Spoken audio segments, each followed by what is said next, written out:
Are you looking to become a better real estate investor? Then hang on, because you're about to experience another episode of the world's most popular real estate podcast, the BiggerPockets Podcast. But before we get to this week's show, I wanted to invite you to become part of our community, BiggerPockets.com, the real estate investing social network. The membership is free, and you'll instantly gain access to networking opportunities, educational content, investor tools, and more. Sign up now and get a free copy of our book, The Ultimate Beginner's Guide to Real Estate Investing, read by hundreds of thousands of budding entrepreneurs. Just click this link right here or just head to BiggerPockets.com. With that, let's get to the show. This is the BiggerPockets Podcast, show 100. You're listening to BiggerPockets Radio, simplifying real estate for investors large and small. If you're here looking to learn about real estate investing without all the hype, you're in the right place. Stay tuned and be sure to join the millions of others who have benefited from BiggerPockets.com, your home for real estate investing online. What's going on, everybody? This is Brandon Turner, host or co-host of the BiggerPockets Podcast, coming to you today on show number 100. And if you're a regular listener of the show, this is weird, right? This is weird for me. I don't usually say these things. Josh, help me out. Wow, man, that was really awkward. It was really awkward, right? I don't usually do that. It doesn't have the panache. It doesn't have, there's something there. There is something missing. I don't know. We miss you. But today is a different show, so we're doing things a little bit differently. What's going on, Brandon? What's happening today? Today is show number 100, which is awesome. Which, yes. I mean, while we're on the topic, I just want to say thank you to everybody, all the listeners, all the guests, all the sponsors we've had, everybody like that. You guys have been incredible to get us to number 100. So we owe it all to you. And thank you to you, Brandon. You're a great co-host. I very much enjoyed having you on board, except for the somewhat weak introduction today. You've done a pretty good job, man. That was a past tense. I really enjoyed having you on board. Should I be worried? Is 100 the limit for co-hosts? I have enjoyed. Okay. Let me yes, we're hiring Leibovich now. Okay. Yeah. Good luck. All right. Ben couldn't do what I do. Come on. All right. So today, show 100 is different because our guest today is the mysterious and elusive Joshua Dorkin. What? Yeah, that's our guest today. It is. Doing that. Are you really? We are interviewing Joshua Dorkin today on the BiggerPockets Podcast. You told me you had some trick up your sleeve today. I didn't realize it was trick me. Yeah. So when I do meetups, and we go to meetups all the time, the number one question I get all the time is, who's Josh? Like, what does Josh do? Like, where is he from? I don't know anything about him, because you are a kind of a secretive guy. Like, you're not as public. Yeah, you're not as public. You don't share as much as the rest of the world does on your story. So it took 100 shows for me to convince you. We'll see how much you can get out of Yeah, we'll see how much we get out of you today. So that's gonna be good. No, we're gonna talk about your story and all that. But before we do, let's do our usual beginning stuff. For example, our quick tip.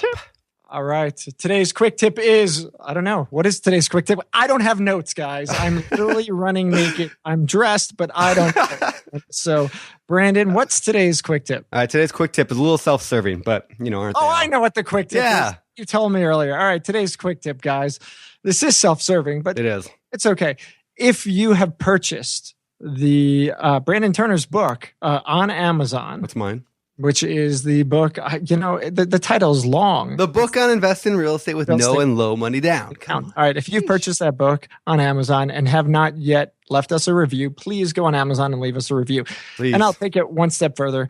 If you've also bought Jay Scott's books, the book on flipping houses, the book on estimating rehab costs, leave us a review on those as well. We've sold a lot of these books, guys, and we've only got a few dozen reviews and would definitely appreciate additional ones. They certainly help us get the word out about them. So thank you very much in advance for doing that. And that takes us to today's pro benefit of the week. All right, today's pro benefit of the week. For that. Yeah. All right, today's pro benefit of the week is, if you're a BiggerPockets Pro member and are tired of seeing that guy who keeps giving advice that just drives you mad, you can hide them. We now have the feature that you can hide people. On the forums, of course. Yeah, on the forums. Not in real life. I mean, right. You can try to hide them in real life. Put them in a box, in your basement, lock them up. Okay, you're creepy. definitely time for a new co-host. You're fired. All right. Dang it. So basically you could just hide that user's post. So, you just kind of skip past it and it doesn't infuriate you like it might. So, we've got a lot of members and we just kind of giving people additional options to make their experience more pleasurable on the site. So there it is. There you go. But yeah, that's what we got for you. All right. Well, look, It's, all right, we're moving into it. We got to have time. This is going to be like a 7-hour show. Oh, geez. Yeah, here we go. All right, so we're going to talk about. This guy doesn't shut up, does he? Dorkin guy. Jeez, can somebody get him off the show? All right, so today our guest is the one and only fabulous Joshua Dorkin. Ooh, fabulous. Yeah, Joshua Dorkin. Let me do a quick. I'm going to do this from memory.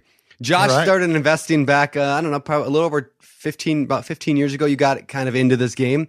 And then you built the world's largest real estate investing website that anybody's ever seen. It's huge and massive, and you all know about it, so we don't need to go into it. And today we're going to talk about how you got started in that whole process. So yeah, but before we get to the interview with you, Josh, I'm going to play a quick message from today's sponsor. Let's do it.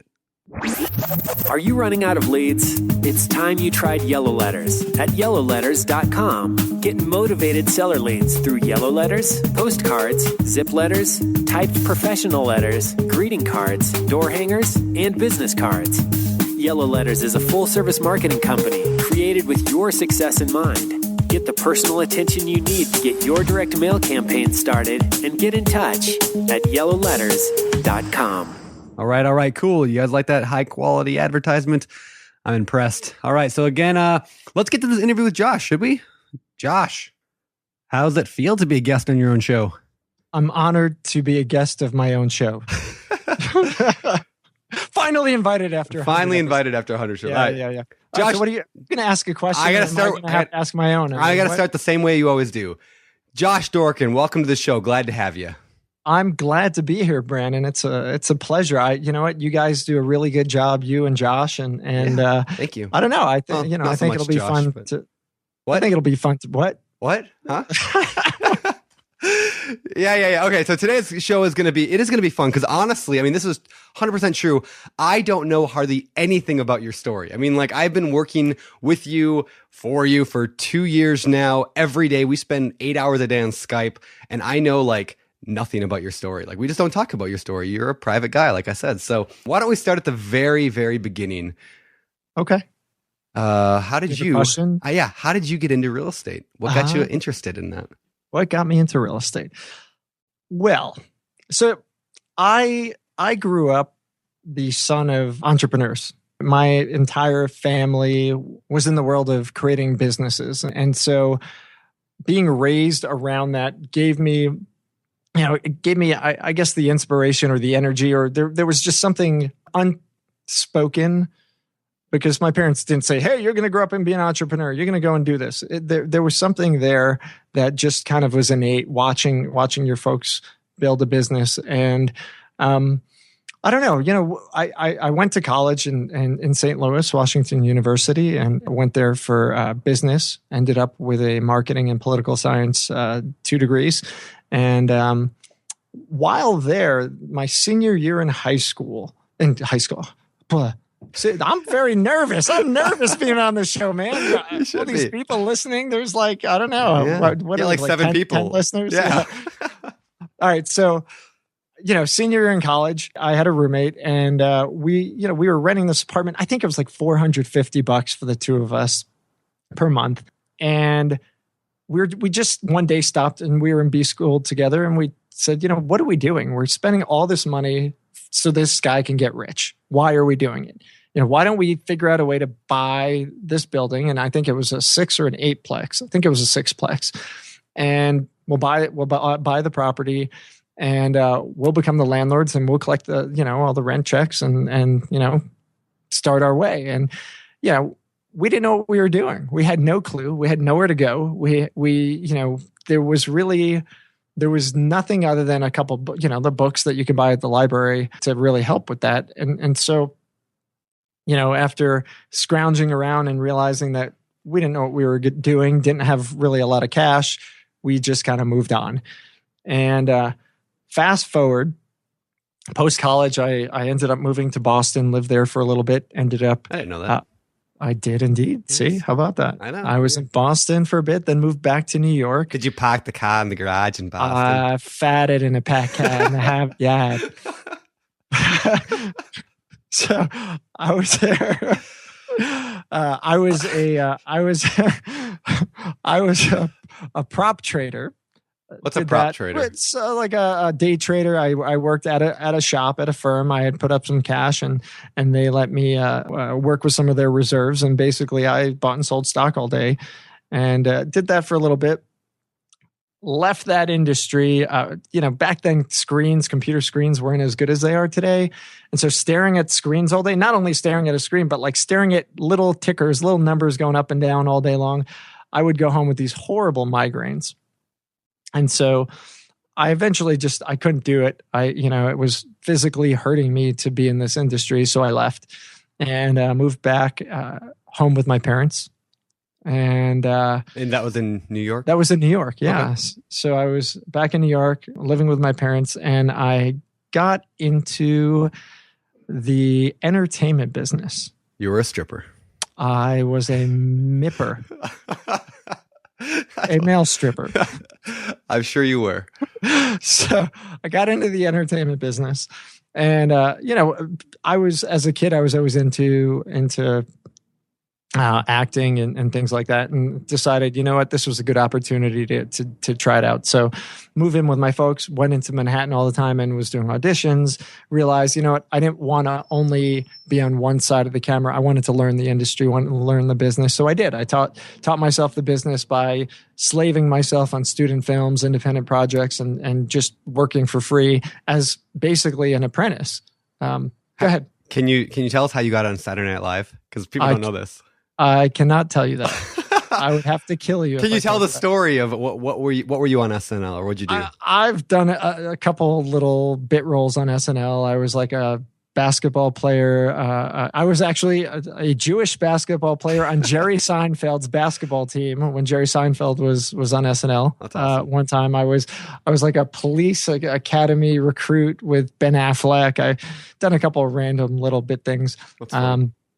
But I'll try to find those clips and put them in the show notes. Please don't. At biggerpockets.com/show100. Yeah. Anyway, so the way I work is I want to learn something about a business. I have to really learn all sides of it. And so I did the worst possible jobs. I was the low man on the totem pole on a free student film, and I was willing to do that because I knew that by doing that, I could learn how things work. So fast forward, that brings me, the entertainment business brought me out to LA. I did a bunch of random stuff in LA and teaching, including teaching high school. And one of the things I did while I was in LA was to get my real estate license. It's like, this is a good way to make some money. I've always kind of had an interest in real estate. Got a license, ended up doing real estate sales in West Hollywood, and realized pretty quickly it wasn't for me. Well, let me ask you. And you can obviously go on to that, but I want to know, you ask this question to a lot of people, so I'll ask you: do you think it's a good idea for new investors to get your license, if you're just starting out like you were? I think it depends. When I was an agent, I had no idea what I was getting myself into. I didn't know how much it was going to cost. I didn't know all the numbers associated. In fact, there was a great post, and I forgot who wrote it last week on BiggerPockets, about all the expenses that go with getting a real estate license. And we'll point to it in the show notes at biggerpockets.com/show100. It was great. Great article. But yeah, I wasn't prepared. I didn't realize I was going to have to spend a whole lot of money on marketing. I didn't realize I was going to have to join MLSs and that was going to cost me money. I didn't know that there was all this stuff. I thought I could do it on the cheap. And I quickly realized that I could with my little circle of people that I knew who were interested in buying real estate. But beyond that, I'd have to find new customers. And that was not easy. It was not easy. So I think getting your real estate license is fantastic. I really don't see a lot of negatives to it. However, you need to be prepared for the cost. And there is cost, and it's thousands and thousands of dollars per year that are associated with at least kind of getting the ball going and getting your marketing and kind of getting things moving. But as an investor, if the savings you get and if the advantages you get from your real estate license are worth, financially are worth it, then do it, and what is that number?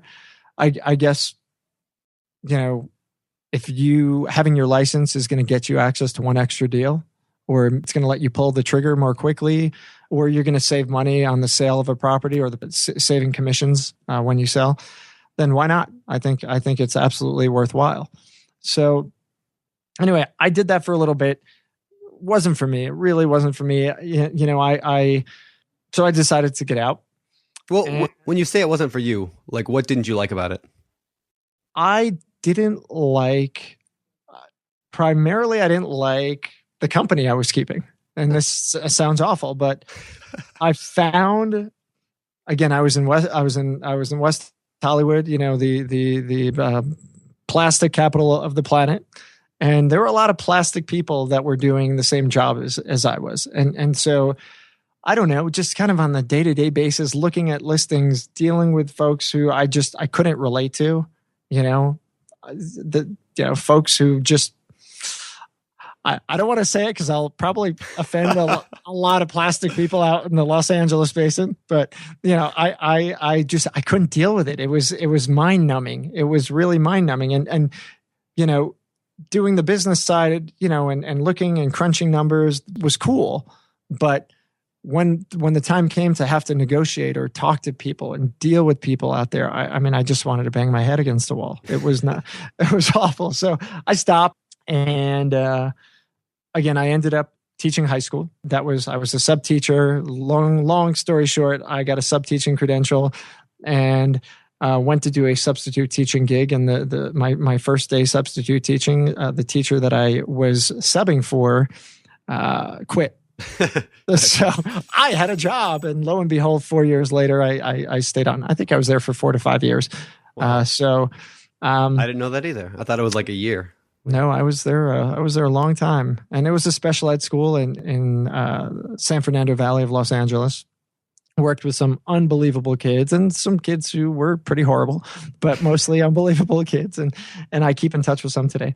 But yeah, it was really cool. It was an amazing experience, and all the while, my interest in real estate never faded. So, to make a really long story short, and I didn't make it short at all, I just made it really long.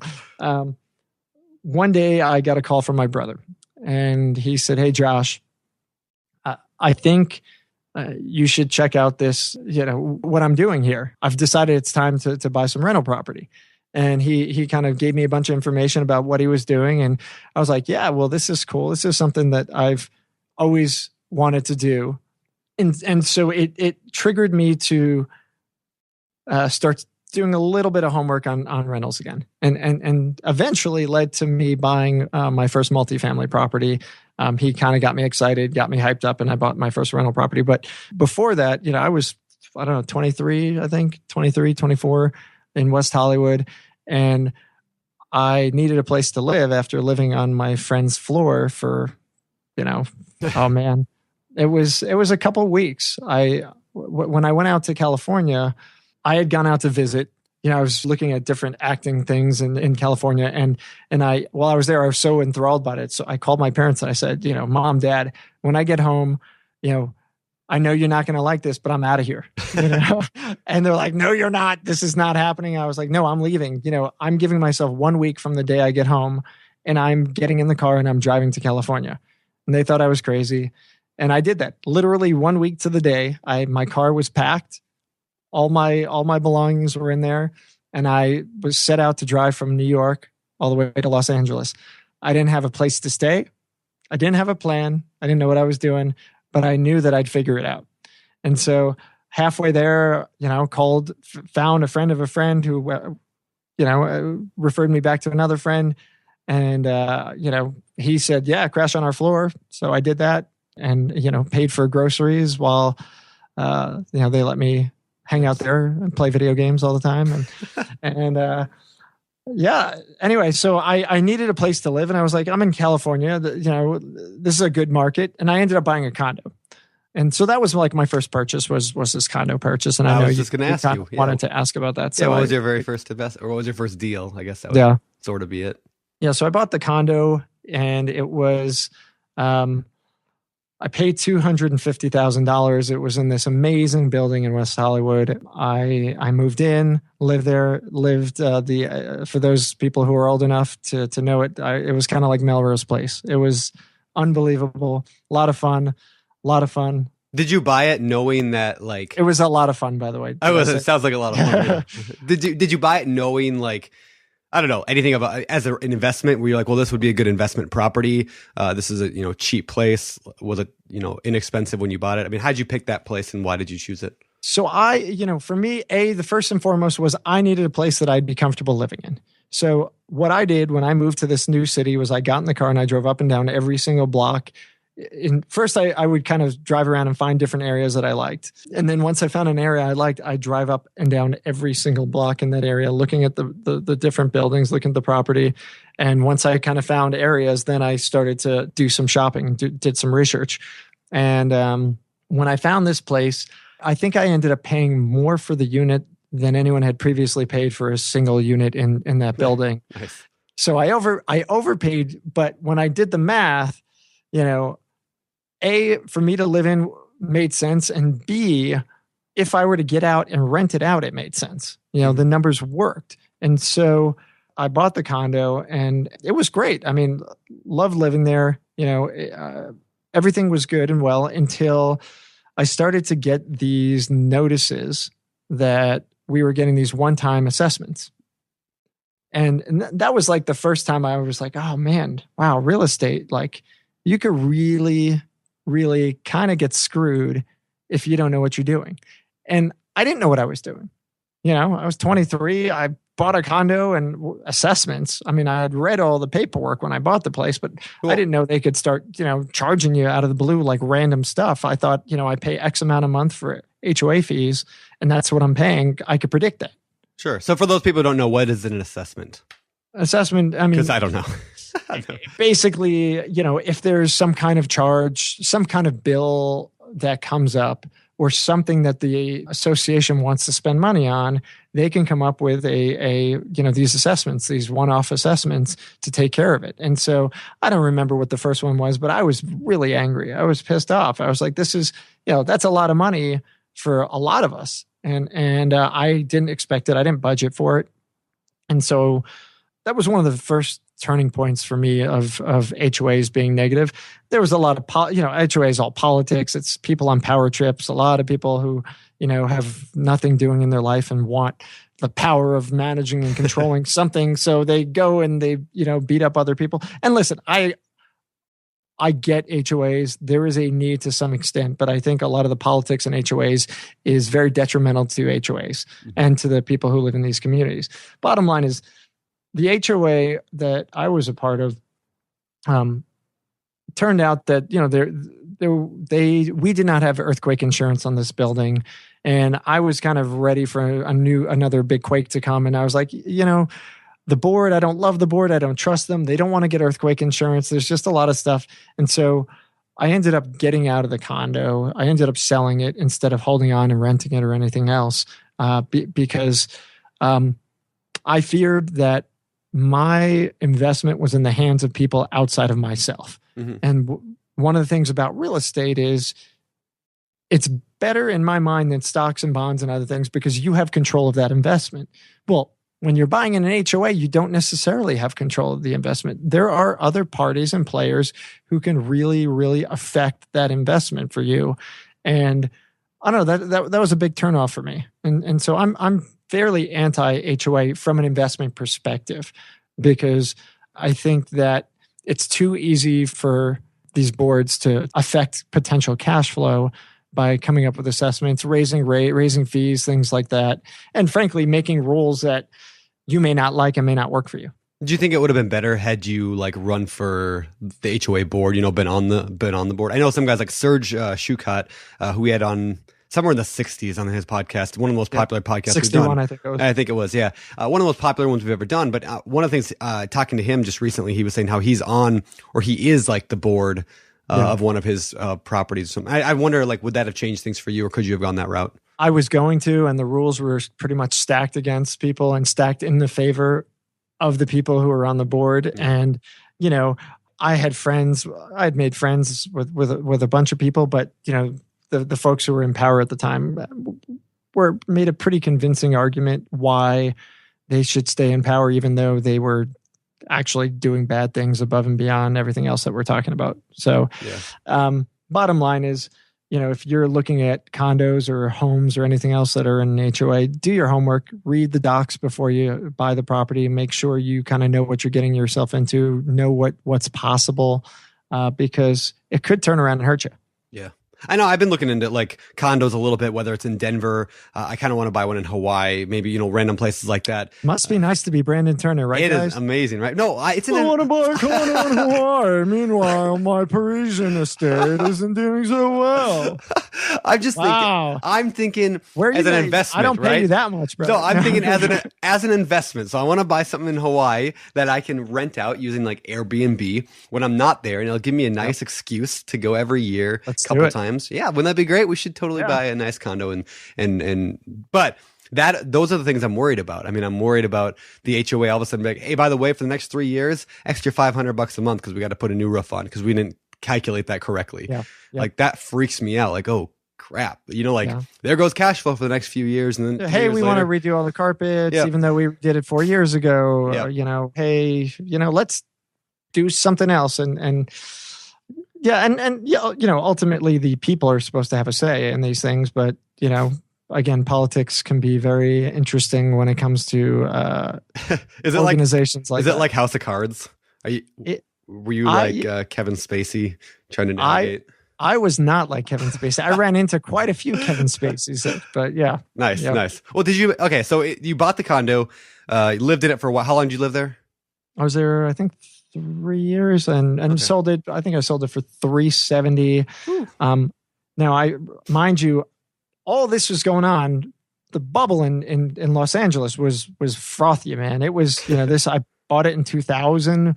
I mean, I was watching properties go like crazy. You know, the prices were increasing like bananas, and you know, I kicked myself in the pants because, you know, a couple of years later, the very same condos were selling for $650. Oh wow.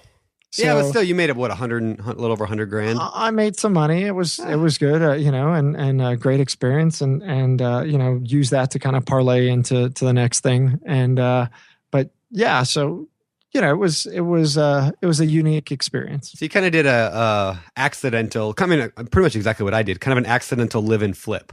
Even though you didn't have to fix and flip it necessarily, you rode that appreciation wave. So maybe we can talk about that for a minute. Your experience or your thoughts on appreciation. Like, I benefited from it. You benefited from it, but was that luck? Was that just a combination of being in the right place, right time? What was that? For me, should other people do it? It was absolutely dumb luck. Nice.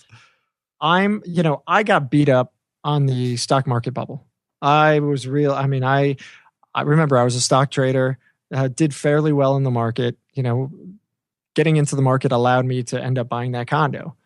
So, you know, I was fairly good at it, but I also was kind of loosey-goosey like a lot of people were, and ended up losing a considerable amount of cash.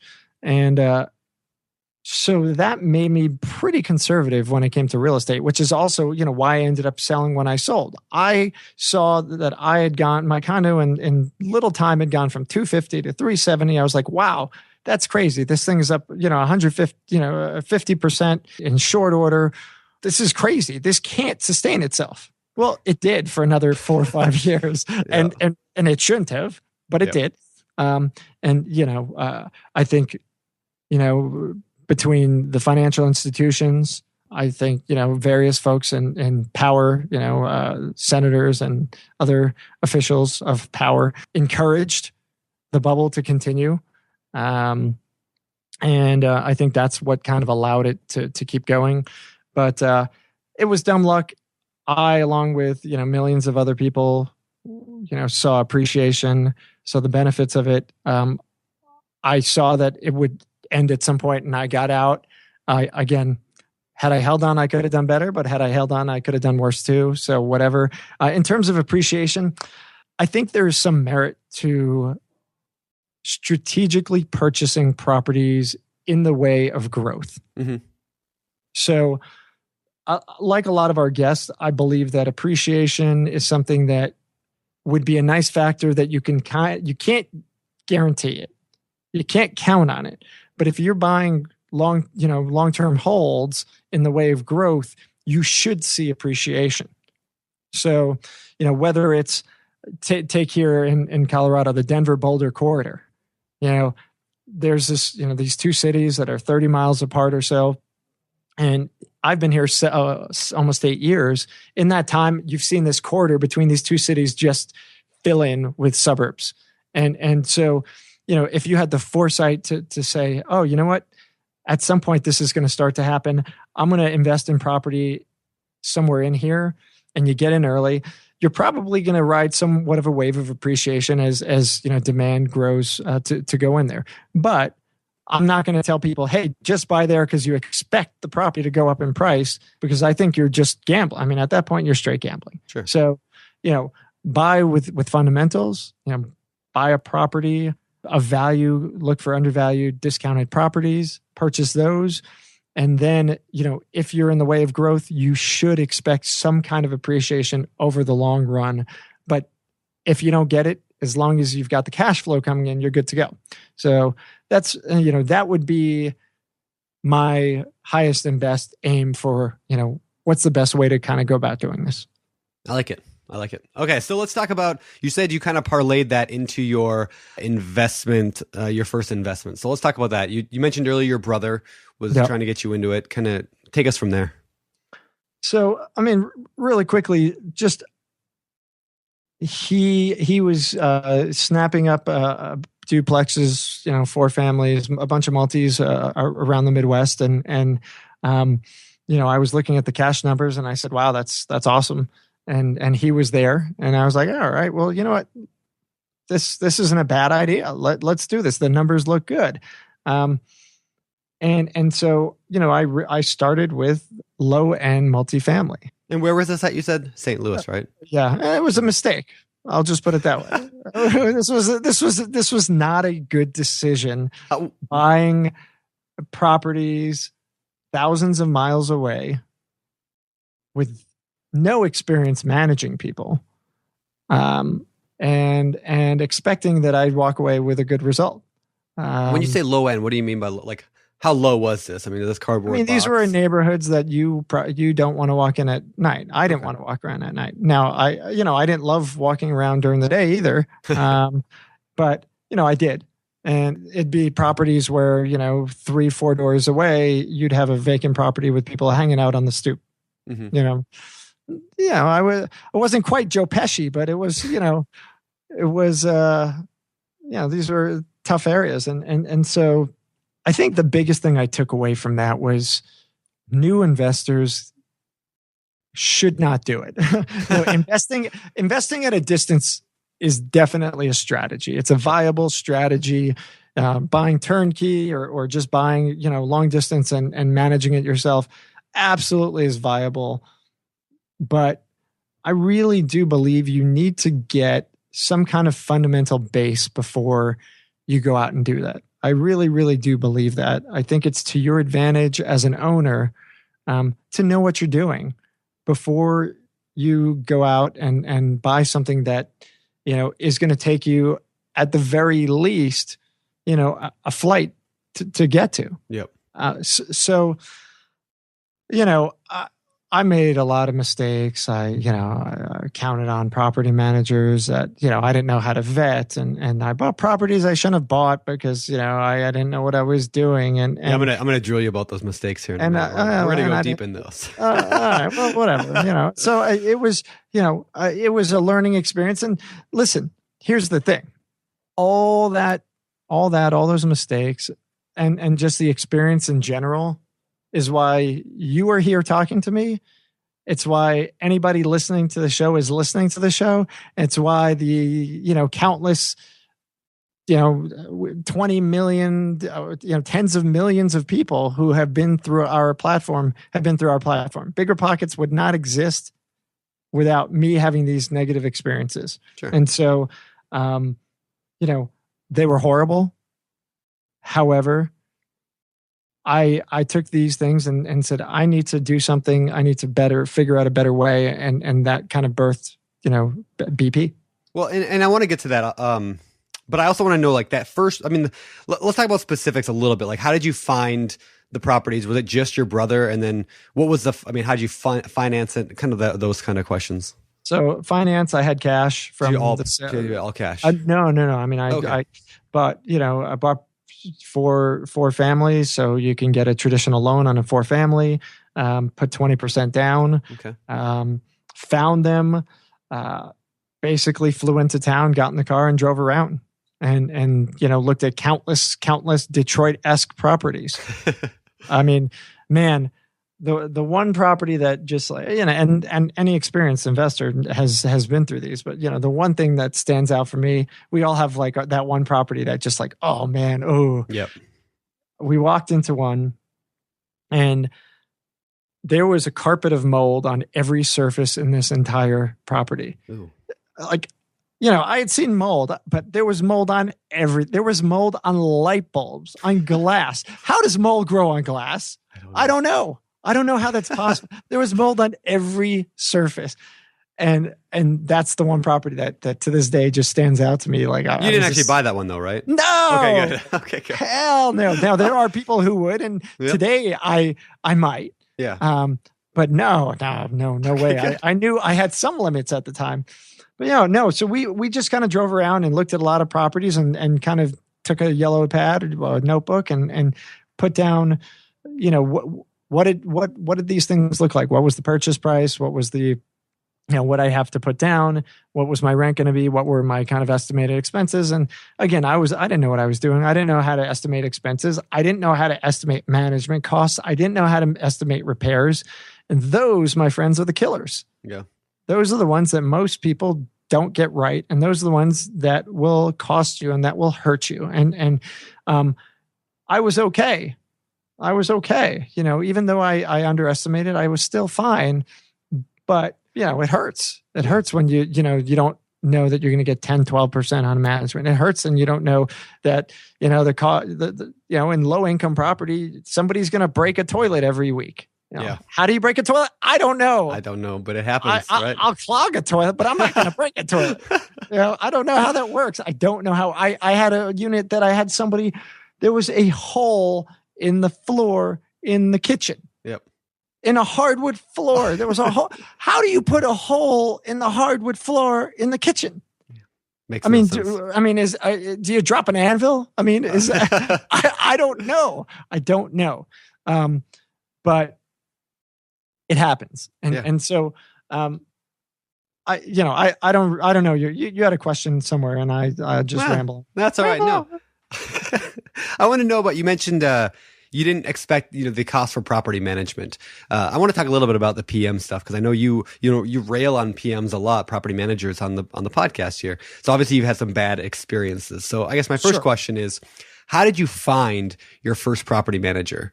Do you remember? So I do. I know you're getting kind of old and getting a little fuzzy out there in the memory. What did you say? First property manager was my sister-in-law. She was a real estate agent. Okay. And she managed for me very briefly. She ended up, stopping managing for other people. And so, I went and found somebody else. Who was another realtor, I believe. They just weren't, the first one just wasn't doing a great job. I felt like, I would ask questions, didn't get the answers that I needed or wanted. And I was like, oh, okay, well, this is not working. I'm pretty anal retentive about things. Not at all. I was waiting for, a little joke or something, I respect my elders. Come on. Oh, man. All right. So I went and I found another one. And what the issue with that one was they had maintenance in-house. I didn't have the choice. I don't believe, I don't want to misquote myself, but I'm almost certain I could not use an outside handy guy. So I think I had to use their handy people. And so their costs were like crazy, inflated. I kind of felt like I was getting kind of the runaround on certain things. And it just felt like every time, I don't know. I mean, I felt like I was being taken advantage of. And I may or may not have been, but I just, something didn't feel right about the whole thing. And I felt like I had to get out. So I got out. I ended up with another company. I had a company that had they basically were, these guys were complete crooks, but what they did was they basically decided one day, hey, we're going to shut down our business. We're going to open up a new business and take on all the clients and the units that we like, and, the units that we don't like, we're not going to work with. But all the deposits that, they had collected somehow never got paid to the owners. There was a lot of like real bad stuff. I mean, a big group of us ended up kind of working together to recover some of that stuff. I mean, we went to the Attorney General. I mean, we dealt with a lot of the, and I've written about this stuff on BiggerPockets actually. But yeah, I mean, just people screwing people, doing bad things. What is it? Commingling deposits, just doing stuff that you are not supposed to do as a manager. I don't know. What do you suggest for people to do if they're looking for a property manager, whether it's locally or far away? What could you have done better, and what do you recommend others do today? So I could have talked to my local network of real estate investors, which I didn't have because I was far away. There's another problem, right? Yep. I was at a distance. I didn't know who to talk to, and had no one to kind of get recommendations from. Oh yeah, BiggerPockets does that. Oh yeah. Oh yeah. You can just say, hey, who's got, who knows of a good manager in St. Louis? Who have you worked with? Who do you like? Who do you not like? Who have you interviewed? We put together an interview worksheet. They're available on the BiggerPockets file place at biggerpockets.com/files with questions you want to ask the manager. You want to know who they work with. Do they, are they managing their own properties, which some people say, yeah, that's a great thing if they're managing their own properties. Other people may say it's a terrible thing. I actually had a tenant who had moved out and ended up telling me that they moved out because they ended up in the unit of one of the property manager's units. Yeah. And because we had established a good relationship, they told me that. Well, no property manager should be stealing clients from their clients. I mean, that's just crazy. It's crazy. So get recommendations, interview them. I think what most people, new investors and new people in kind of any industry get wrong is they feel like, they'll walk in the door and the property manager starts asking them questions. And they feel like, okay, well, I'm going to sit here, I'm going to answer the questions. And it's an interview. But the interview is actually supposed to go the other way. You are supposed to interview the property manager. They can ask you all the questions in the world, but at the end of the day, you have to ask them questions. You have to be happy with their answers. And if you're not, get the hell out. Move on. So do you have any good, suggestions for questions that you can ask people? I mean, what should I ask a property manager when I'm interviewing one? Put me on the spot, man. Yeah. Oh boy. I would say, start with how many units they manage. Where do they manage the units? What's their policy on screening tenants? What's their policy on evictions? How do they handle late rent? How do they you pretty much any and every question that you would have for yourself as an owner, like, hey, what do I do in this situation? Ask them it. And if they don't want to answer it, or if they're too busy, or they don't want to sit there and deal with you, that's a really good indication that you're not going to be a good fit. How do you communicate? And what happens if such and such happens? Do you email me? Do you call me? Do you text me? How much money do you want to have as a reserve? How much money do you want to spend without my permission? Mm-hmm. Is it $250? Because a lot of property managers, they don't want to call you every time they got to fix a doorknob. But so you have to give them some latitude on what they can work with. Is that the right number? What's your percentage? What are your fees based upon? Are you just charging 12%, of rent? Well, what if you don't get it rented? Yeah. So am I going to keep paying you for 6 months if you can't fill a vacancy for 6 months? These are the questions you want to know. Legal, can I work with a real estate eviction attorney? Do you have one? Who are they? Let me talk to them. What other clients do you work with? Give me their names. Let me call them and talk to them. If anything kind of raises a red flag, move on. Yeah. Move on. I think that's good. Yeah. I mentioned a couple of weeks ago in the here on the podcast that I transferred over my first 2 properties to property management, and they were like my problem properties, the ones that I don't like dealing with. And you know, it was really great. It felt really relaxing. But now I'm having this problem, and maybe you can offer me some advice.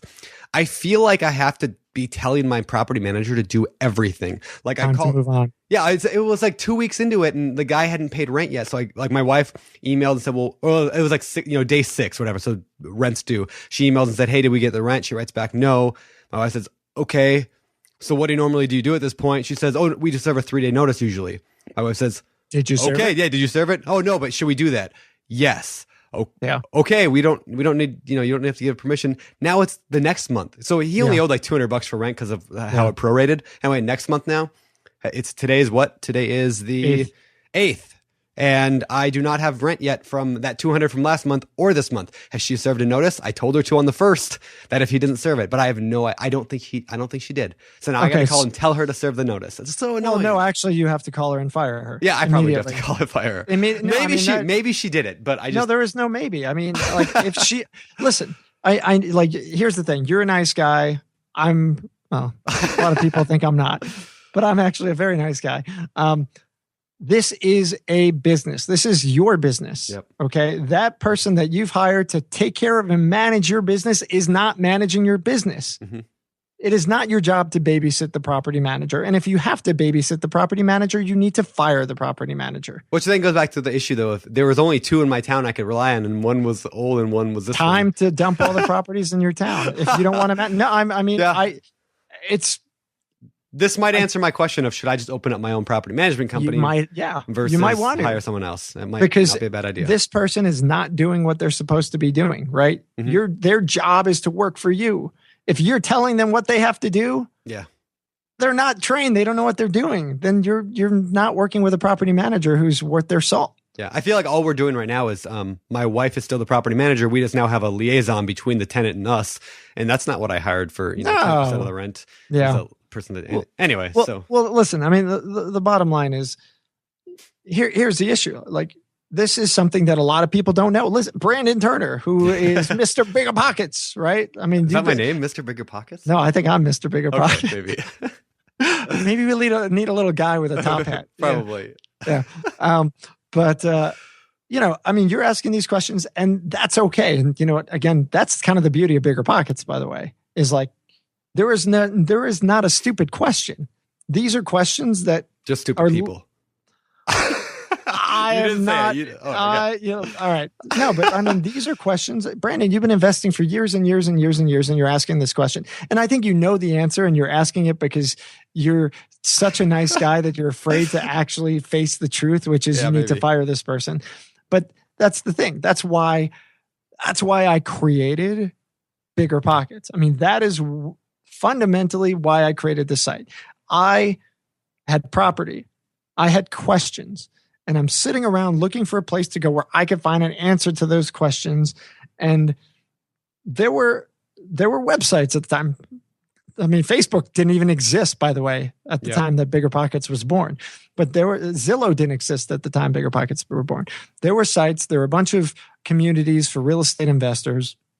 And as a budding investor, I looked at them. I was like, oh, this is so cool. There are these communities. That's great. And as I went and kind of spent time, what I felt was these communities' purpose was not, their primary purpose was not to serve as a community for real estate investors. Their primary purpose was to serve as a channel to sell content, not content, but to sell courses and boot camps and trainings and all that stuff. And for me, I didn't need to buy somebody's $1,000, $5,000, $20,000 boot camp. I just needed an answer to a darn question. Yeah. And I didn't need the answer coming from somewhere where I didn't really trust that I wasn't going to be sold on something as soon as I got an answer. Yep. So, I felt like there was a need for there was a different model that had to exist. And so I had been building websites since 94 when I was in college. And I just said, you know what? I'm going to create a community that's not going to be about upselling, not going to be about selling people anything. I'm going to create a place that's just a place that guys like me can go to help each other be successful. And that was kind of how BP was born. And I think you were possibly going there. Yeah. Well, I was going to ask also where the name Bigger Pockets come from. Oh man. All right. Bigger Pockets. I was an actor. Many of you are aware now that I was an actor. And so one of my friends, Sean Sims, shout out to Sean. And Sean had done a movie, low budget movie. By the way, Sean is the doppelganger for Barry Bonds. So nice. It's always fun to hang out with Sean and watch people like double. Everyone thinks it's Barry Bonds and Adam Levine hanging out together. There you go. Smart guy. But he was playing this, this role where he was like, I don't know, a drug dealer, I think. He's in this shady bar and he's sitting there and he's trying to pull out this wad of cash, just a big fat roll of cash. And it's literally stuck in his pant pocket and he can't get it out. And he's like, man, I got to get bigger pockets. And I was like, I love that. And it wasn't until later, Bigger Pockets, when I first created a website with the name Bigger Pockets, revelation here, I was trying to create a community for actors, for people in the entertainment industry. And it was going to be called Bigger Pockets. And I was, I started and I was like, this sucks. This is terrible. Nobody wants this. Nobody's going to use this. And then it came time to do this real estate thing that I was doing. And I was like, Bigger Pockets is perfect for this. It just works so well. And so I transitioned it from this acting Bigger Pockets to Bigger Pockets, the real estate community. I had to use the name somehow, some way, and it just worked. Nice. That's funny. Yeah. I bet you like 99.9% of people listening to this did not know that. So they did not. Yeah, that's funny. Okay. So, all right. So you built Bigger Pockets up and it was an overnight success. And it took like 3 weeks to build and you have, So, well, just like you can go and buy property and be a millionaire in 6 days from buying my $25,000 course. Sign up today, increase the limit on your credit cards, and you can have the cash to buy our course. All right. So do not do that, people. Yeah, don't do that. It took time, obviously, to build. I mean, you built, what year did you actually start it? We just had the 10-year anniversary, right? It is the 10 years. So 2004, I was working, I was a teacher. I was making, not a lot of money. I was working away, slaving away at a job, working crazy hours, and started doing this on the nights and weekends. It was, let me just kind of create this place, that I can go to, and nights and weekends we just put time in, connecting with other people, just kind of building the kind of the community and interacting with the people who started to show up on the site. Apparently the word started to leak out that there was this place where you can go where, you weren't going to get sold at every second on buying these expensive trainings. So little by little, I mean, it grew and grew and grew. I remember that first guy that I got on, the 10th guy, the 100th guy. I was so excited to have these people. And, I would keep call. I don't even keep track anymore. I think we're at like 230,000, give or take, somewhere around there. But let me ask you this. Why do you think, I mean, there's been a lot over the years, a lot of real estate websites that have tried to do what you've done.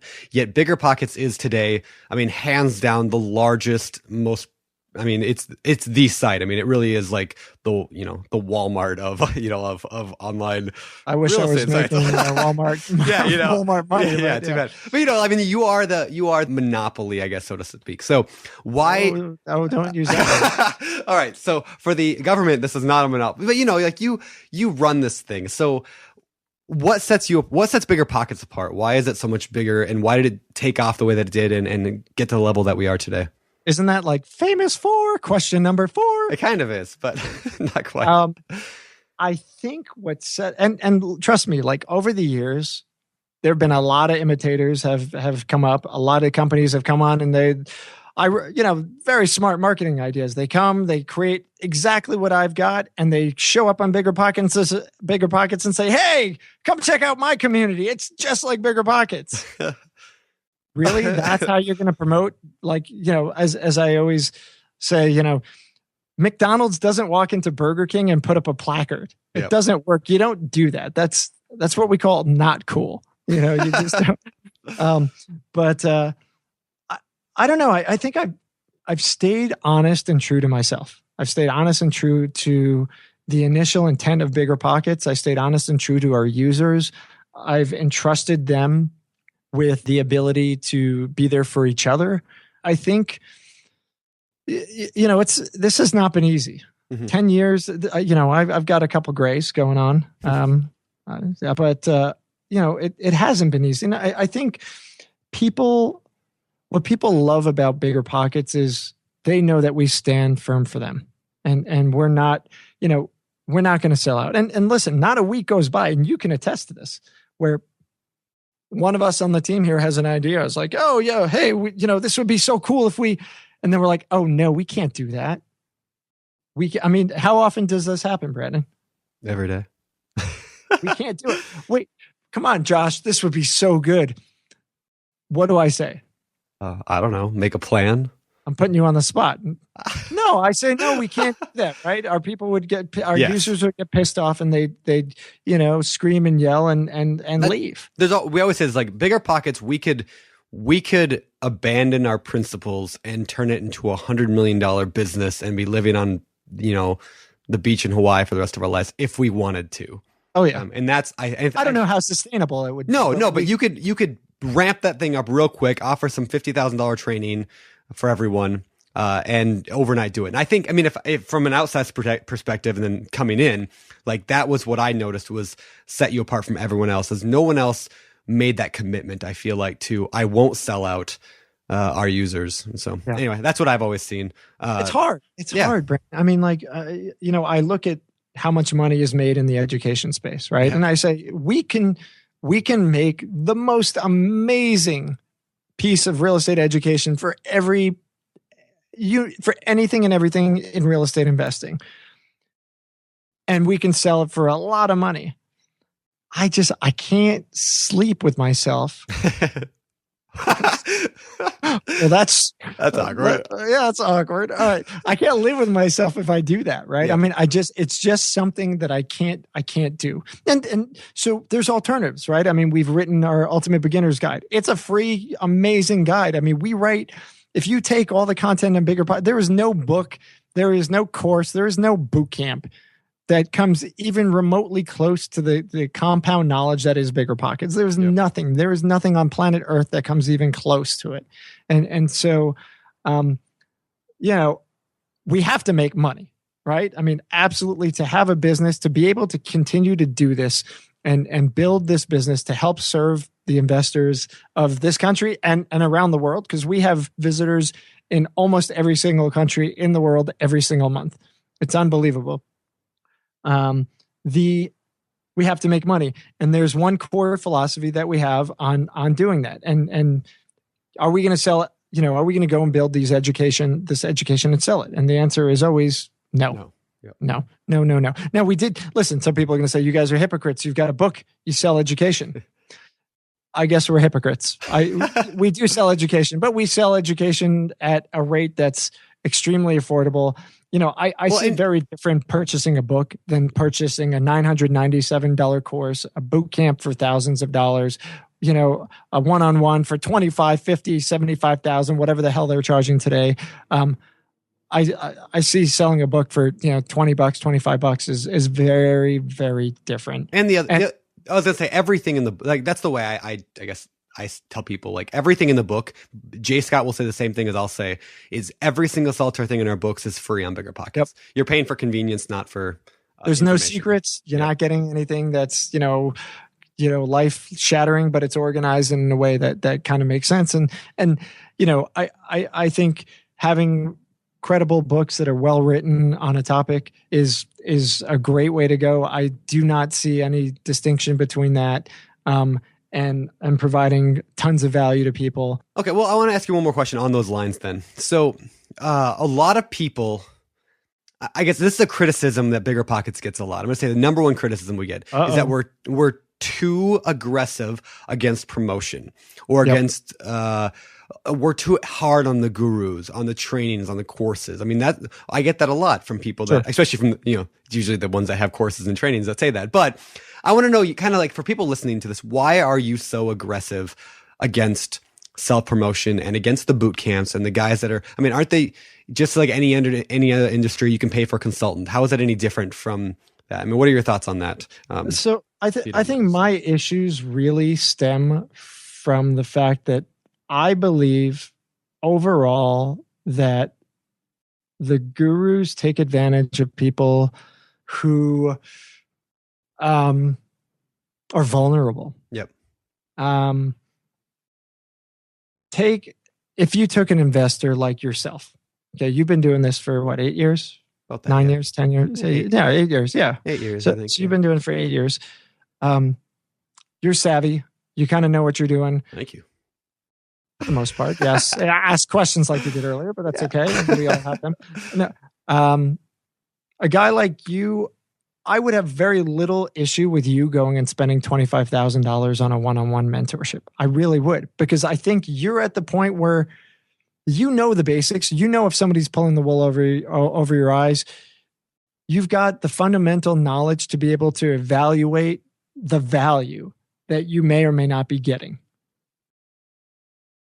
When I see the ads on TV and on the internet and on the radio, and I see, hey, so-and-so is coming to town and, come check out this free thing that, they're offering. It's almost like rioting.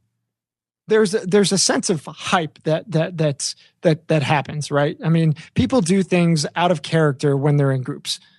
And so when you go into some free seminar with 500, 300, whatever people that you paid for nothing for, there's a lot of hype and energy. And these guys are master marketers who know how to manipulate the psyche of an individual. You suddenly go out and do things that you may not normally do if you weren't under those conditions.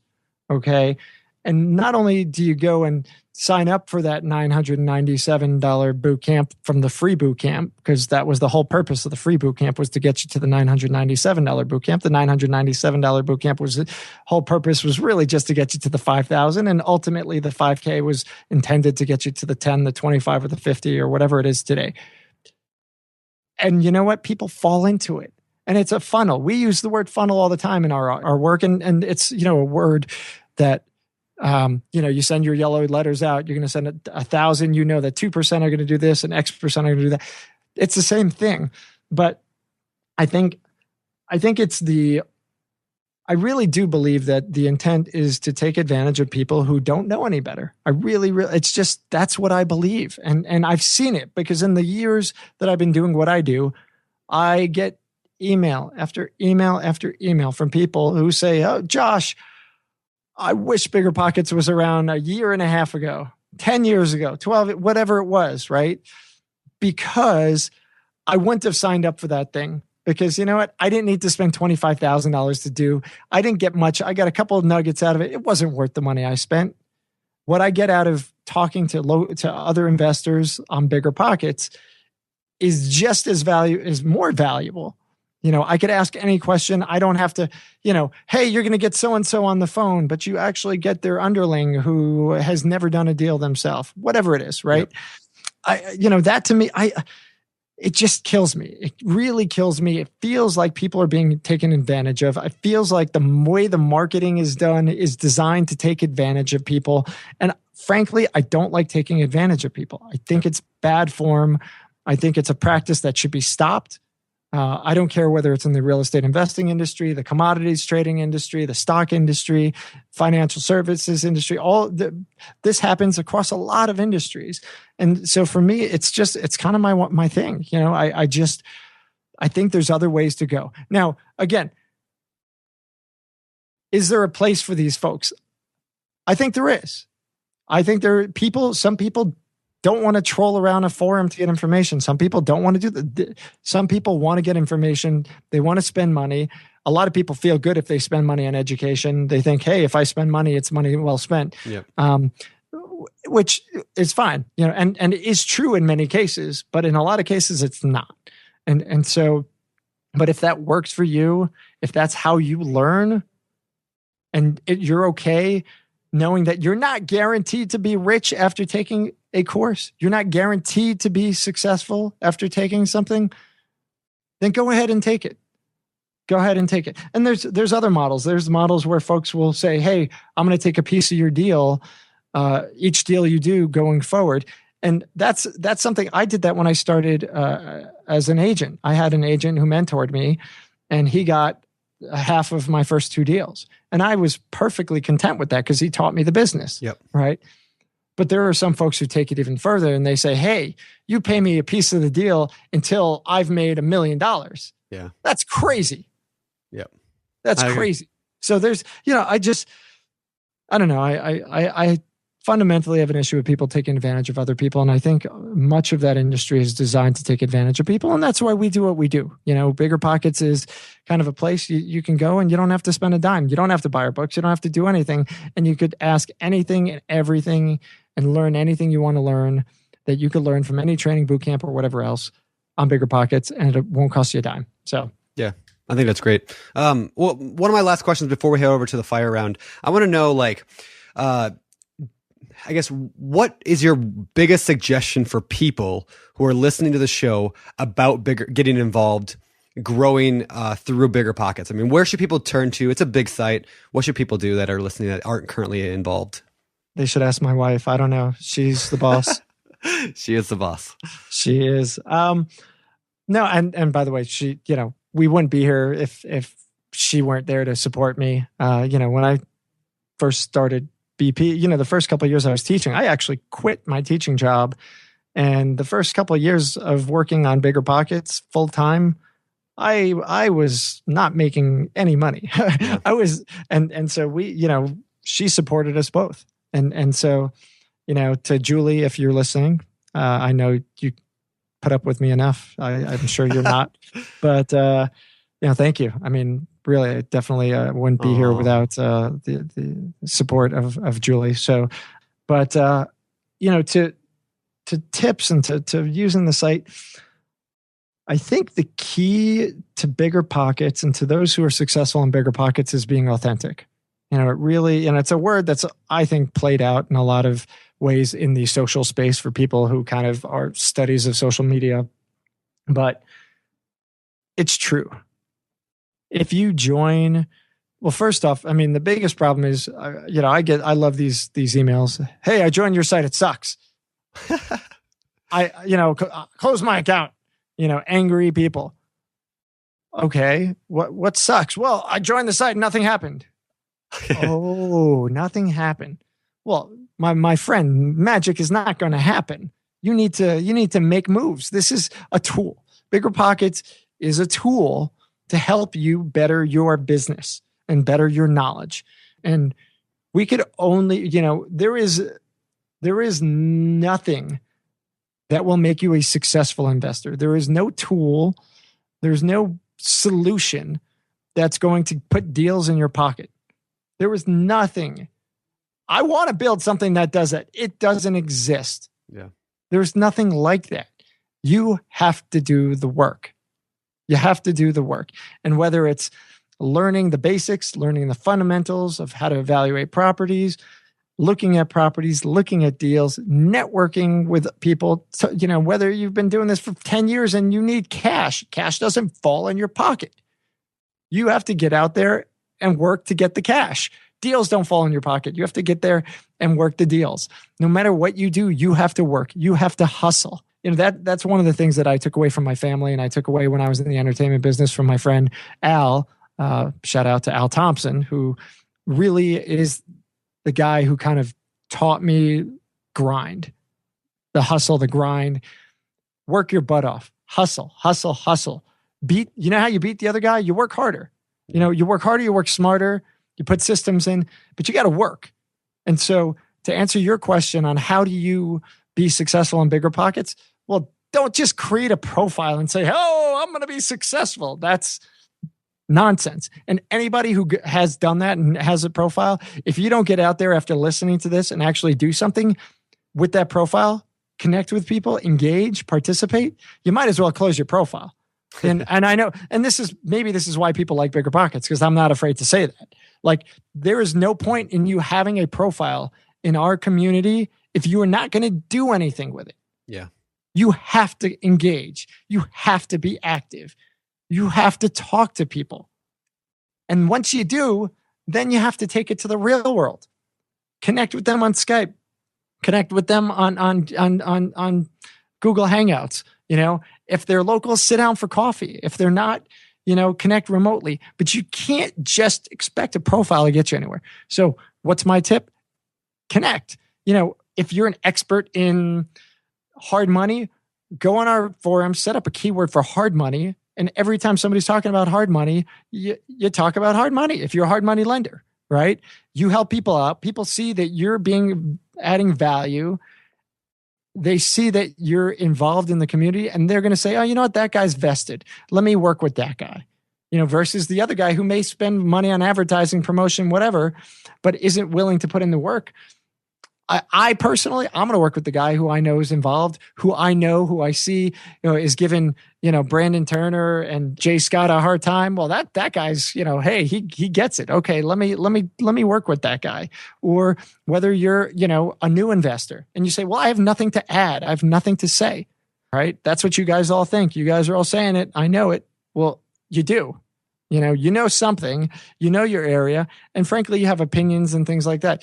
I'm not just saying go and give BS advice and opinions on matters that you'd have no right to say things about. But, maybe go to our new member introductions and greet new people in your area as they join the site. Yeah. You're a face that they see. They start to talk to you. They get to know you. And they may also be in a similar situation, or they may be able to help you. But if you didn't open your mouth and say something, AKA type something, you guys would never forge that bond. Yeah. So bottom line is stop hiding, get out there, communicate, connect, interact, read comment, leave a comment. If you read an article that you thought was awesome, leave a comment. I've done that in areas of internet business building where, my policy is I'm going to try and leave a comment or a remark or share something that I find valuable anytime I come across something. So if I find an article that I read and I like, I'm either going to share it on Facebook, Twitter, G+, LinkedIn, whatever, or I'm going to leave a comment to the guy who spent the time to write that. And here's what that does. That guy now sees me as somebody who's sharing their content or sees me as somebody who's willing to engage with them. And we've now established a first bond of a relationship. It happens again. Suddenly we've got more. Now all of a sudden I can reach out and say, hey, Bill, you wrote a really great article and, back in the day, and you wrote this. I'd love to chat with you a little bit more about so-and-so. And Bill says, oh, cool. Yeah, I remember your comment. That was great. Cool. Now you guys are connected. Now you guys are talking about deals or whatever the heck it is you talk about, and you make things happen. That is the beauty of BiggerPockets. That is how to do it. You just get out there and talk to people. Nice. That was like 12 tips, but... Whatever. Once I get started, I can't stop. Yeah. No, I'm a very difficult interview subject. I just don't shut up. That's a good one tip. That's a good one. Best tip. I like it. All right. We're moving on to our world famous. It's time for the fire round.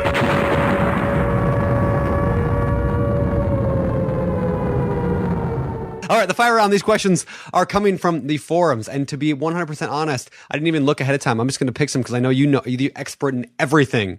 Oh, so boy. Here we go. Number 1. Pass. You can't pass. All right. I decline to answer that question on grounds that can incriminate me. Yeah, you will. You're going to plead the fifth on that? All right, let's see. What's the best approach to find a good market to invest in? Look in your backyard. Oh, all right. That was quicker than I expected. You wanted the fire round, man. You fire questions at me. I fire answers back at you. No, I mean, look in your backyard. We've talked about this a million times. There is not a single market in the United States where maybe Hawaii. I'd have to study Hawaii, but there is no market in the U.S. It is my understanding and belief that within a 2-hour drive, you cannot find reasonable deals, whether you're in San Francisco, Chicago, New York City, Boston, you name it. Within 2 hours drive of Miami, any major city, there's deals. So look out, look in that radius around your home, and start looking and start to get to know those areas, because I think the best place for a new investor to invest is in a place that they know. Okay, I like it. All right, this question comes from John Horner here on the forum. So, Ooh, a plug for John Horner. yeah, well, I thought Wasn't that like a nursery rhyme, Little John Horner or something? I don't know. I don't think that's a thing. All right, so here's the thing. He's asking, so I switched property management companies to a new company on his property. The current rent is $850. The new property manager thinks he can get an extra $200 a month out of rent. Should he get rid of the tenant? Raise the rent with them possibly leaving at that point, or just live with the lower price and not have to rock the boat. I think that's kind of the gist. Gish was what my brother used to call me when I was a kid. Nice. I don't know. That's a weird nickname. Yeah, it was kind of weird. All right, so you keep him or rock the boat and potentially lose him. I think there's a lot of depends in there. And I'm not talking the undergarments. How's your pair going, by the way? Thanks. Yeah. Holding up well. You've gotten past that whole problem? Not yet. Okay, good. Wow.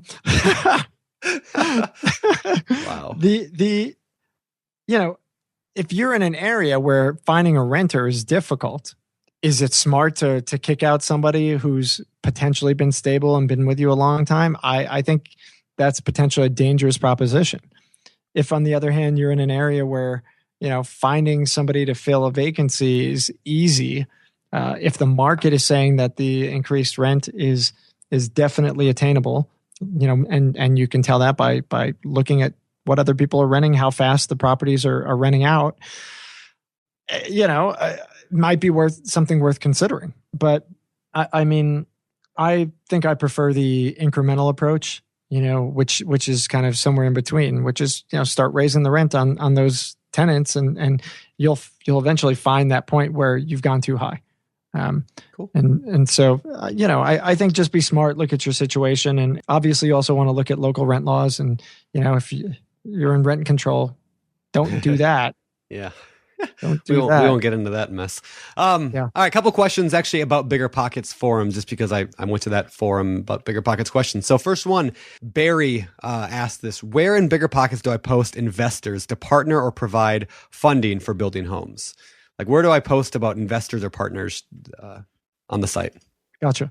So we have a marketplace, biggerpockets.com/marketplace, and there's a link in our nav. And that's where you would post any kind of ads or solicitations at all on the site. The key is, what I found about online communities is this. I don't want to go to a community and ask a question like, hey, can somebody explain to me how a VA loan works? And get people who say, hey, VA loans, yeah, I could help you get a VA loan. Hey, jackass, I didn't ask you to get me a VA loan. I asked you how a VA loan works. Yep. Right? So the vast amount of communities online, regardless of topic, and primarily in real estate. I mean, this happens in every real estate community I've seen.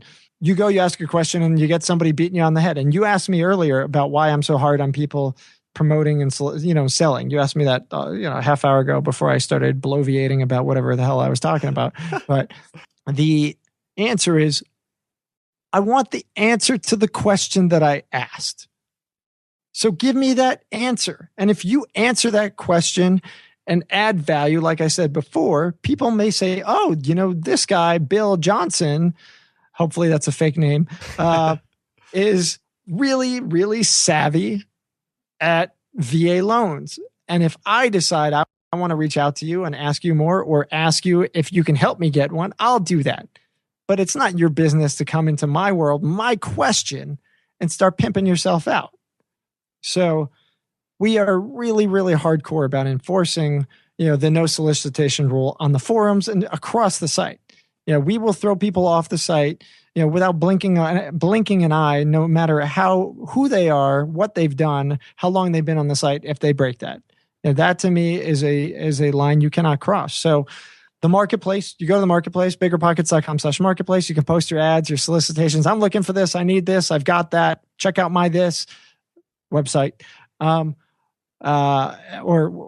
whatever real estate related, of course, and post it there. And to post there, you do need a paid account. You need a pro account or a plus account, and those accounts cost $9 a month for the Plus and $29 a month for the Pro, or you can buy an annual package and, market whatever you've got to market. And frankly, if you have things to market or you're looking for things and you're not using the marketplace, let me go back to what I was saying before. You're not using BiggerPockets.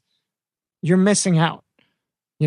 I've got this opportunity. Why aren't you telling people about it? Because it costs you $9 a month.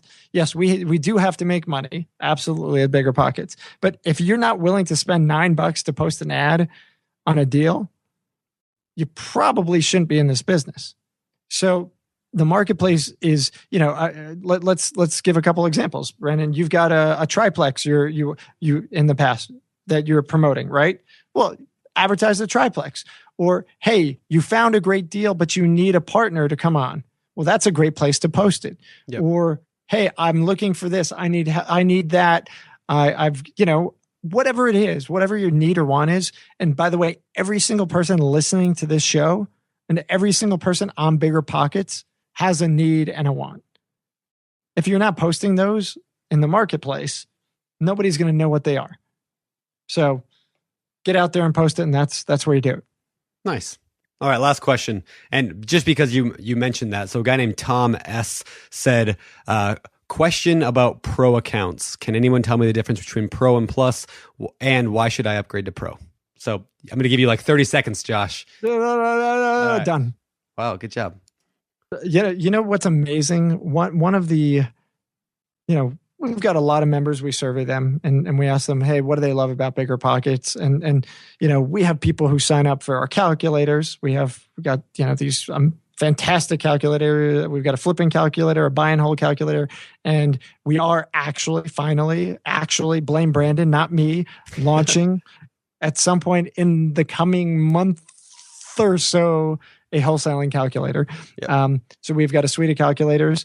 You get full unlimited use of the calculators. You could print out these amazing reports, which you could give to your lenders or bankers whenever you're looking for cash.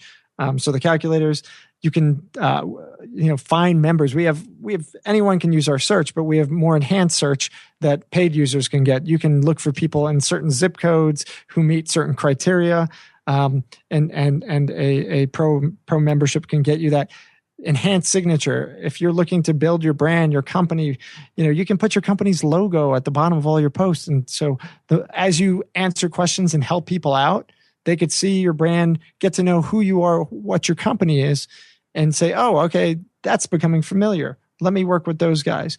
You can add a video to your profile where you can tell people who you are, that authenticity that we talked about. Like, hey, my name is Josh and I've been investing for X long and I do this and I've done this and this and this and here's my track record.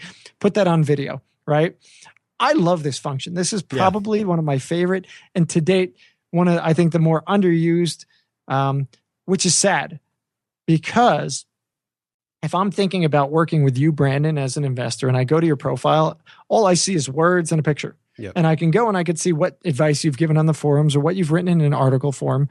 But until I stop and I see who you are, look at your face on film talking to me, I can't connect to you. Yep. And that extra connection that you get from being able to embed your video is phenomenal. There's a whole slew of tools you can find at biggerpockets.com/pro. It'll give you the full rundown of Pro versus Plus. And above and beyond all, I mean, if you love BiggerPockets and you're passionate about BiggerPockets and we're helping you, build your business, be successful, it's another way of giving back too. We get emails from people all the time. Hey, I joined Pro. I've got, I do all my spreadsheets in Excel. I don't need your calculator. I've got alternatives for all these other things, but I love what you guys do. I just wanted to give back.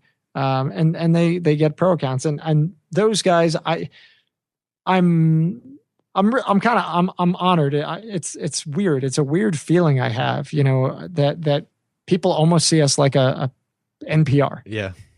Like this service that they want to give back to, and we are a for-profit business. We are absolutely a for-profit business, but first and foremost, to be profitable, we are trying to provide value and service and maintain a community in a world where you can feel safe and feel like you're not going to get beat up.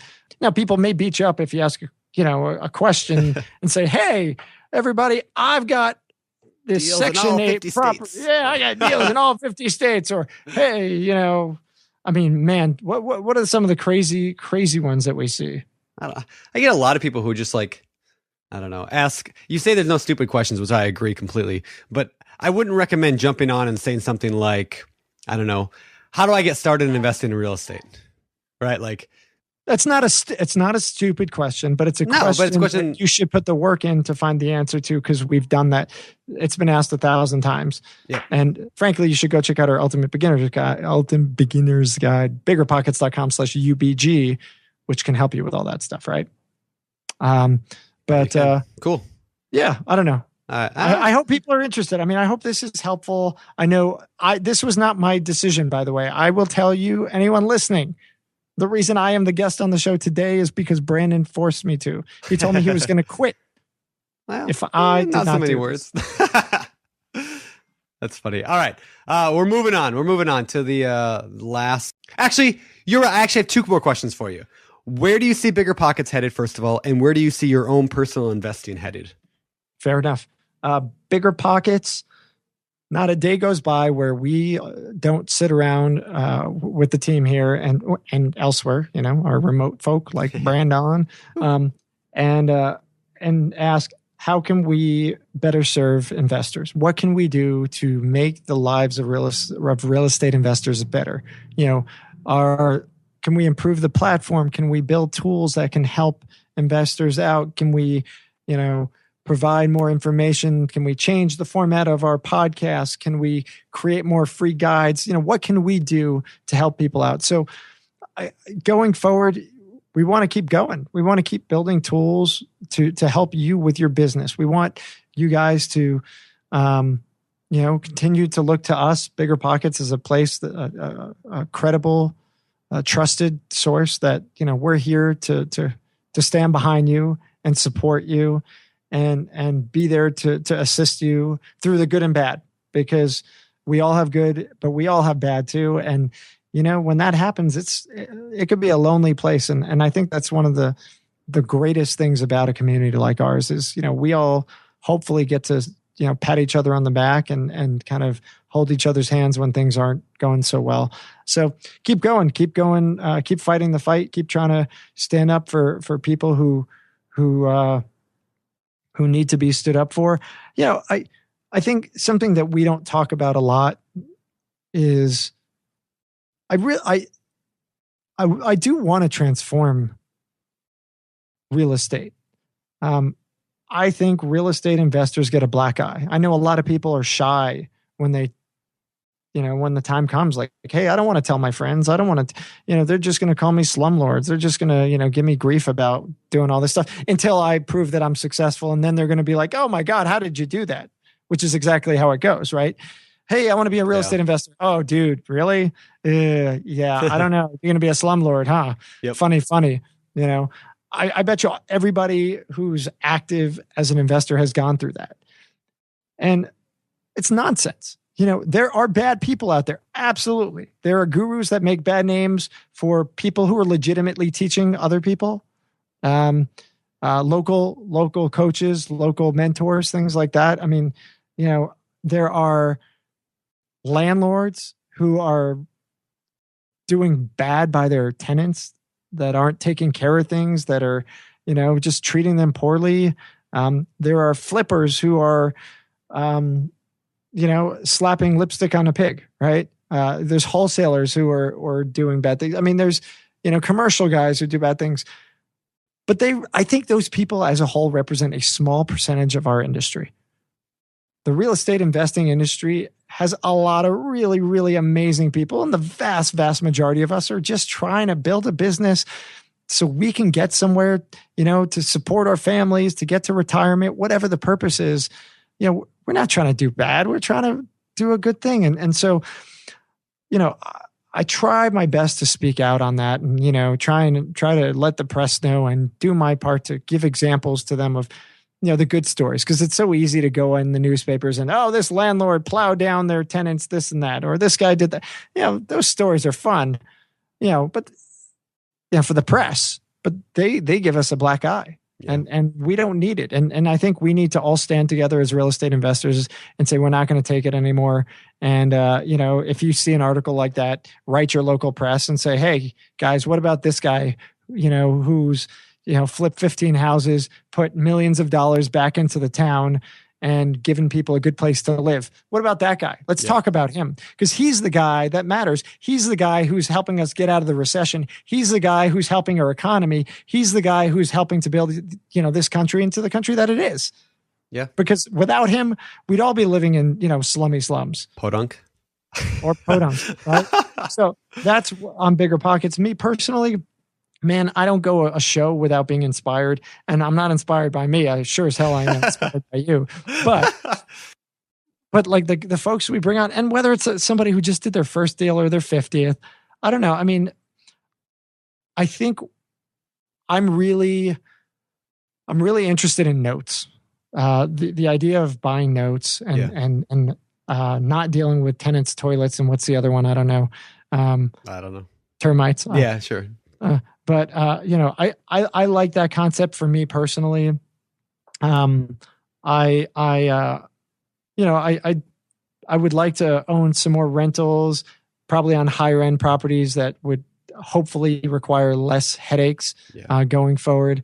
But I know myself, and I know that if I am trying to build bigger pockets, I don't have the attention span to go full gung ho on building some real estate empire at the same time. I can't do it. It's not me. Some people can. I cannot do it because I care about what I do, and I'm not saying people who are doing that don't, but I just can't focus on two things. It's who I am. So, I right now I'm plotting, I'm planning, and I think I'm probably going to get into the note space and potentially smaller commercial in the years to come, but very methodically.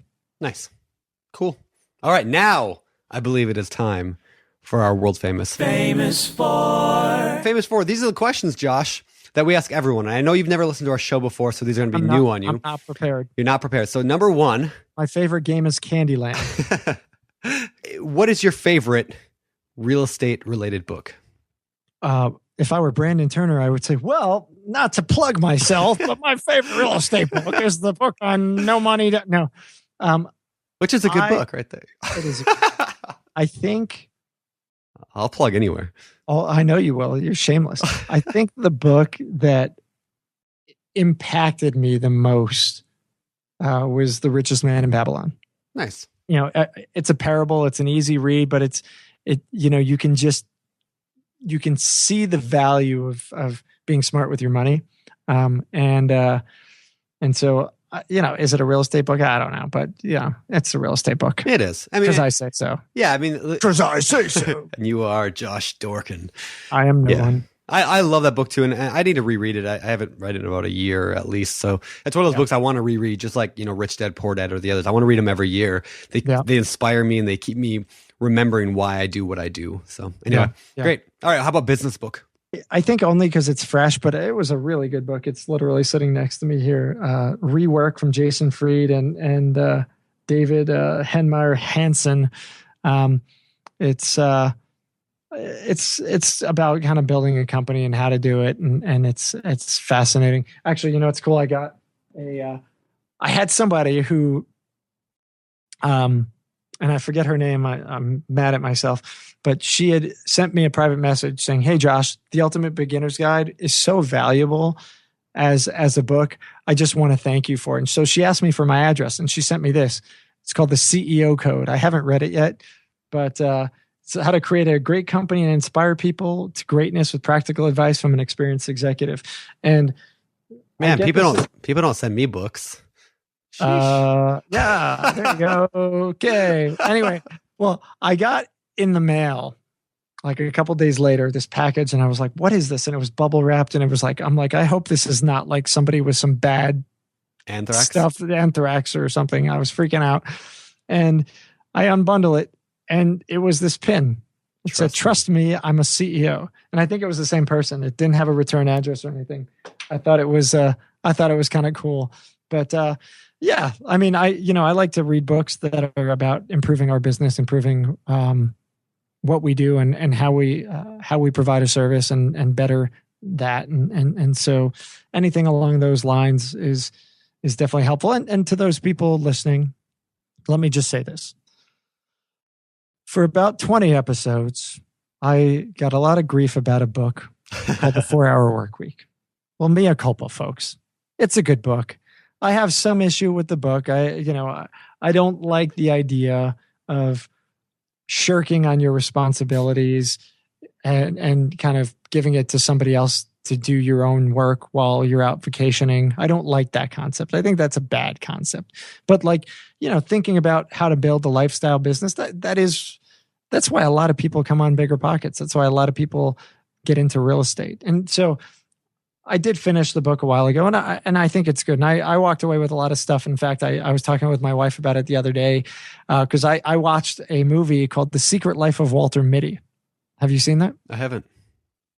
It's a movie with Ben Stiller, and he's this guy who works for Life magazine, and he's daydreaming all the time about just himself doing all this cool macho stuff. And he finds himself in the situation where he's actually doing these adventurous things, and he's jumping from a helicopter into shark-infested waters. And I'm like, man, this is 4-Hour Workweek right here. This is like finding a way to kind of find what you love. And one of the things I love is experience. I'm not a big guy on buying stuff. I don't need the junk. I don't need stuff. I'd rather my kids have experiences than toys. I'd rather I look back at my life and what do I remember? I don't remember the toys, the tchotchkes. I remember the things that I've done. Yeah. So that's why I think I like that book. It kind of challenges you to find a way to live today, not when you're 65, when you may not be able to anymore. Yep. I agree wholeheartedly. Exactly the same thing. It's about living today. Why wait till you're 65 and too old to enjoy life, So I think that's great. And I know I'm going to try harder to do that for myself. I think it's important for me and my family. And I hope everyone else listening does the same, because life is short. And, I've had a bunch of family tragedy in the past couple of weeks. And anytime that happens, it always gets me, thinking about these things. And I kick myself sometimes for, working too hard or whatever, which we all know I'm a ridiculous workaholic. That you are. Well, Speaking of that, what do you do when you're not working? What are your hobbies? I have 3 amazing little girls. And my hobbies have kind of been put to the wayside. I mean, I think, for too long, BiggerPockets was my hobby and my job and my life. And I'm finding a way to dig myself out of it. But once I started having kids, I mean, they became my life. And anyone who knows me knows that, everybody thinks work is number one for me, but that's not even close to true. I mean, my family is by far number one.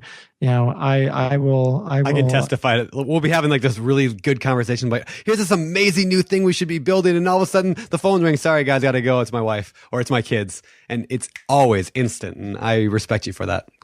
Thank you. Immensely. Thank you. Yeah. So, I mean, my family, what do I like doing? I love I love skiing. Love skiing. I need to do more of it.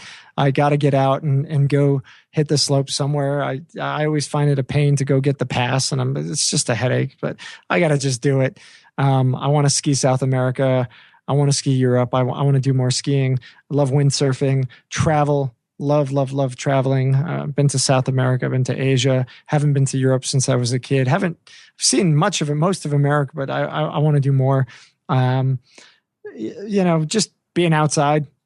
I don't know, man. I'm at that point in my life where right now I really do, no BS. I get so much joy watching my kids. In fact, this weekend, just yesterday, my middle daughter rode a bike with no training wheels for the first time. I got her riding with no training wheels. And to me, I'm as excited, as ecstatic, as proud of that than, skiing the hardest slope that I've ever skied. It brings me joy. And so my family are my hobby and they're my That's what I live for. Nice. I like it. Yeah. All right. Next question. What do you believe in all your experience, like with hundreds of thousands of investors, millions of them coming through BiggerPockets?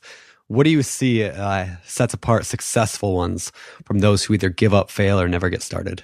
I don't know if the listeners have noticed, but I don't actually ask this question. We always have Brandon ask it. There's a couple of reasons. One, it's hard to say. It is hard to say. It's actually difficult to say. I'm gonna sit here and ponder, and maybe Brandon could fill the air with his rendition of something. But I think the people over the years that I see who go on to be successful, they're honest. They don't try to take advantage of people. So they're kind of true to themselves. They put in the work. So they put the time in to be a study of real estate. They're not lazy. So they work hard, and they don't let little things stop them. And there's a little crazy in there too. And a lot of risk taking, because it's hard. Think about anybody who's been doing this for more than a couple of years. We've all had a bad situation, and being able to walk away from that bad situation and say, I'm going to keep at this. I'm going to keep doing this. You got to have some cojones. You got to have some fortitude to kind of stick this thing out and say, oh, well, I just got screwed over by my tenant, or this contractor just burned me, or, I just lost a bloody fortune because of whatever, and come back and say, you know what, but I'm going to keep at it because I know that this is a path to success. I can't put in words what that is. There's something. So it's that stick-to-itness maybe that kind of they have, and a passion and a love for it, and to kind of bring another answer to it. Everybody has their own success. And you and I have talked about this a lot, Brandon. What works for so-and-so, it does not work for you, may not work for you. There is not a single path to success in real estate. There's not one way to go, despite what the guru will tell you. We all have a pathway. We all have our own way of going. And I may just want to have 3 properties and be done. I don't want to have 50, 100, 1,000. That's okay. Not everybody needs to have that. So figure out, you have to be true to you, be true to what you know, who you are, what you want. And if you stick to that, despite the downtimes, I think you're going to be successful. That's good. That was deep. I like it. Thank you. Hey, Josh. So what's up? Where can people find out more about you? Where can they get in touch? All right. Well, your cell phone number is what? Yeah, don't even go there, dude. They can find me on BiggerPockets, obviously. BiggerPockets.com/users/BiggerPO. Don't know why that became my username. BiggerPo. BiggerPo. I'm the BiggerPo. I'm on Twitter, twitter.com/JRDorkin. Facebook. I probably will not friend you on Facebook unless I know you. It's just one of those things. LinkedIn is the same thing. If I know you, if we're familiar, I'll connect. But I keep some of these networks a little closer to heart. G+. I'm all out and about, and obviously you guys know where to find me on the site. I've got that Tom from MySpace thing. When you join the site, you're my friend. All of a sudden, I guess I didn't have a lot of friends growing up, and thought, maybe this was a way to get there. So just join BP and you'll be my best buddy in the world. There you go. Yeah, just connect with me on the site. You're on the podcast every week. I'm on the podcast every week. And, if you guys have technical questions that you want to ask me, please don't ask me. I get so many, and I know Brandon has the same issue. We actually have a support team now, guys, and you can get in touch with them through the contact form on BiggerPockets at BiggerPockets.com/contact, or you can email support@BiggerPockets.com. If you want to get in touch with me and just say, hey, hit me up anytime on the site. I'm happy to connect. I try to answer everybody. I don't get to it as much anymore, which is hard. I really do like to try and talk to everybody, but I can't. So that's it. Cool.